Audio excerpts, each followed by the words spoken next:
હનુમાન ચાલીસા વાંચતી વખતે ભૂલથી પણ ન કરો આ 7 ભૂલો. ઉઠાવવા પડી શકે છે ખરાબ પરિણામો. ભક્તો બજરંગબલીને પ્રસન્ન કરવા માટે મોટા ભાગના લોકો હનુમાન ચાલીસાનો પાઠ કરે છે. ખાસ કરીને મંગળવારના દિવસે હનુમાન ચાલીસાનો પાઠ કરવાથી મનવાંચિત ફળ મળે છે. હનુમાન ચાલીસા માટે કોઈ ખાસ નિયમ જરૂરી નથી, પરંતુ કેટલીક નાની નાની વાતોનું ધ્યાન રાખવું જરૂરી છે. હિન્દુ ધર્મ અનુસાર હનુમાનની પૂજાથી શુભ ફળોની પ્રાપ્તિ થાય છે. એવું માનવામાં આવે છે કે તેમની પૂજાથી લોકોની તમામ મનોકામનાઓ પૂર્ણ થાય છે અને શુભ ફળોની પ્રાપ્તિ થાય છે.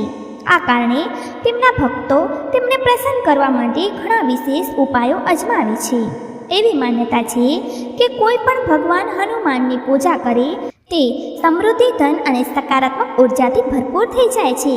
એવી માન્યતા છે કે ચાલીસાના નિયમિત પાઠથી ભગવાન પ્રસન્ન થાય છે અને તમામ કષ્ટોથી મુક્તિ અપાવે છે. હનુમાન ચાલીસામાં લગભગ 40 ચોપાઈઓ સામેલ છે. એવી માન્યતા છે કે જો કોઈ વ્યક્તિ હનુમાન ચાલીસાનો પાઠ કરતી વખતે બધા નિયમોનું પાલન નથી કરતો તો તેની પૂજાનું ફળ પ્રાપ્ત થતું નથી. તો ચાલો જાણીએ હનુમાન ચાલીસાનો પાઠ કરતી વખતે કઈ ભૂલોથી બચવું જોઈએ. પરંતુ તે પહેલાં જો તમે પણ ઈચ્છો છો કે બજરંગબલીનો આશીર્વાદ તમારા પર બની રહે તો વિડીયોને એક લાઇક ને ચેનલને સબસ્ક્રાઈબ કરી અને કોમેન્ટ બોક્સમાં જય બજરંગબલી જરૂરથી લખો. નંબર 1, કોઈ વચ્ચેની ચોપાઈથી પાઠ શરૂ કરવો. જ્યોતિષ માન્યતાઓ અનુસાર જ્યારે કોઈ વ્યક્તિ સાચી રીતે હનુમાન ચાલીસાનો જાપ કરે છે તો તેને ખૂબ લાભ થાય છે. જ્યારે તમારે ક્યારે પણ ચાલીસાનો પાઠ વચ્ચેની કોઈ ચોપાઈથી ન કરવો જોઈએ. જો તમે હનુમાન ચાલીસા વાંચવા જઈ રહ્યા છો તો તેને એકસાથે પૂરી ક્રમબદ્ધ રીતે વાંચીને જ તે સ્થાનેથી ઉઠવું જોઈએ. ક્યારે પણ વચ્ચેથી કોઈ ચોપાઈથી પાઠ શરૂ ન કરો. કોઈ પણ પાઠનો જો તમે કરી રહ્યા છો તો તેને સાચા મનથી કરવો જોઈએ, અન્યથા પાઠ કરવાનું ફળ ક્યારેય મળતું નથી. નંબર 2, સાફ તન અને મનથી પાઠ કરવો. એવું માનવામાં આવે છે કે જો તમે ઘરમાં હનુમાન ચાલીસાનો પાઠ કરો છો તો હંમેશા શુદ્ધ તન અને મનથી જ મંદિરમાં દીપક પ્રજ્વલિત કરીને હનુમાનજીનું ધ્યાન કરતાં કરતાં પાઠ કરો. નંબર 3, તામસિક ભોજન અને મદિરાનું સેવન. જો તમે હનુમાન ચાલીસાનો પાઠ કરો છો તો સુનિશ્ચિત કરો કે તમારે ભૂલથી પણ તામસિક ભોજન કે મદિરાનું સેવન ન કરવું જોઈએ. આવું કરવાથી તમે હનુમાનજીના ક્રોધના પાત્ર બની શકો છો. હનુમાનજી બાલ બ્રહ્મચારી છે અને હંમેશા માંસાહારી વસ્તુઓ અને દારૂના સેવનથી દૂર રહેવું જોઈએ. તો જ તમને પૂજાનું ફળ પ્રાપ્ત થશે. નંબર 4, કોઈની સાથે વ્યર્થનો ઝઘડો કરવો. જો તમે હનુમાન ચાલીસાનો પાઠ કરો છો તો ધ્યાન રાખો, તમારે ભૂલથી પણ કોઈને નિર્બળ સતાવવું ન જોઈએ અને કોઈની સાથે વ્યર્થમાં ઝઘડો ન કરવો જોઈએ. જો પણ તમે હનુમાન ચાલીસાનો પાઠ કરો છો તો ધ્યાન રાખો કે તમારે કોઈનું પણ અપમાન ન કરવું જોઈએ અને કોઈના માટે અપશબ્દનો પ્રયોગ ન કરવો જોઈએ. તમે જો હનુમાન ચાલીસાનો પાઠ કરો છો તો તમારે ગરીબોને પણ ન સતાવવા જોઈએ, બલકે ગરીબોની સહાયતા કરવી જોઈએ. નંબર 5, જો તમે પરણેલા છો અને હનુમાન ચાલીસાનો પાઠ કરો છો તો તમારે જીવનસાથી સિવાય કોઈ અન્ય સાથે સંબંધો જોડાવાની વાત વિશે પણ ન વિચારવું જોઈએ. આવું કરનારાઓને ક્યારે પણ હનુમાન ચાલીસાના શુભ ફળ નથી મળતા. કોઈ પરણેલો પુરુષ કોઈ અન્ય પરાઈ સ્ત્રી સાથે સંબંધ ન રાખવો જોઈએ. જો કોઈ સ્ત્રી પણ હનુમાન ચાલીસાનો નિયમિત રીતે પાઠ કરે છે તો તે સ્ત્રીએ પણ પોતાના પતિ સિવાય કોઈ અન્ય પુરુષ સાથે સંબંધ ન રાખવો જોઈએ. જો કોઈ વ્યક્તિના લગ્ન નથી થયા તો તેણે પરાઈ સ્ત્રીથી દૂર જ રહેવું જોઈએ. જો કોઈ વ્યક્તિ હનુમાન ચાલીસાનો પાઠ કરે છે તો તેણે આ વાતનું ધ્યાન રાખવું જોઈએ. નંબર 6, ગરીબો અને પ્રાણીઓને સતાવવા ન જોઈએ. જો તમે ઘરની સમૃદ્ધિ માટે હનુમાન ચાલીસાનો પાઠ કરો છો તો કોઈ પણ પ્રાણી અથવા ગરીબને સતાવવાનું ટાળો. આવું કરવાથી પૂજાનું ફળ મળતું નથી. ઘરમાં દુઃખ દૂર રહે છે અને નકારાત્મક ઉર્જાનો વાસ થાય છે.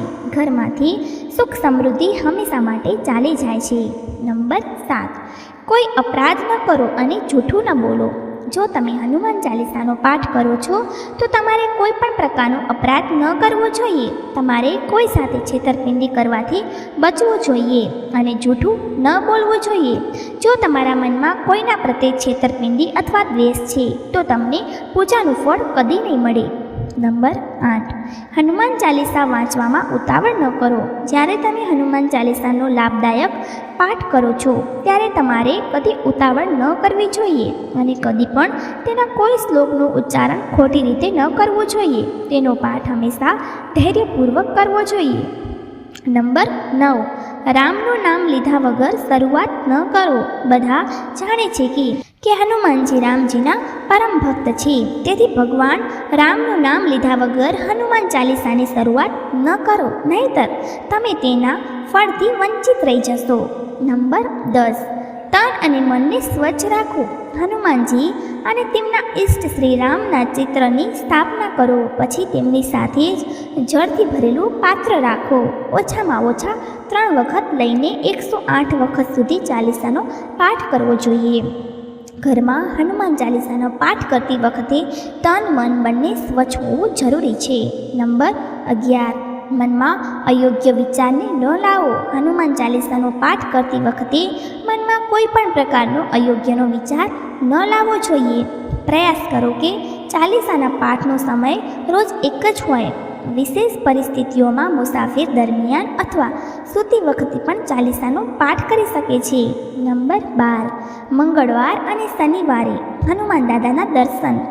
હનુમાન ચાલીસાનો પાઠ કરનારને મંગળવાર અને શનિવારે હનુમાનના મંદિરમાં જઈને હનુમાનજીના દર્શન જરૂર કરવા જોઈએ.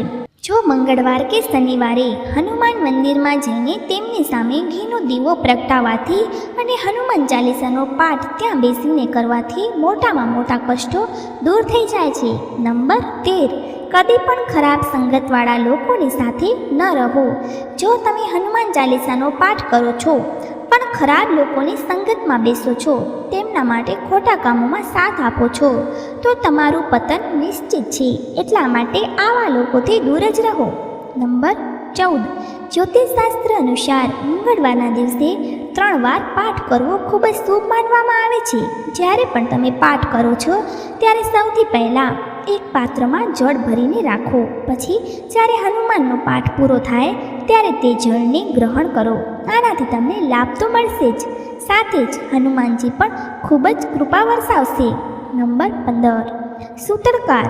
પરિવારમાં જ્યાં કોઈ વ્યક્તિનું મૃત્યુ થાય છે ત્યારે ત્યાં સૂતરકાર માન્ય રહે છે.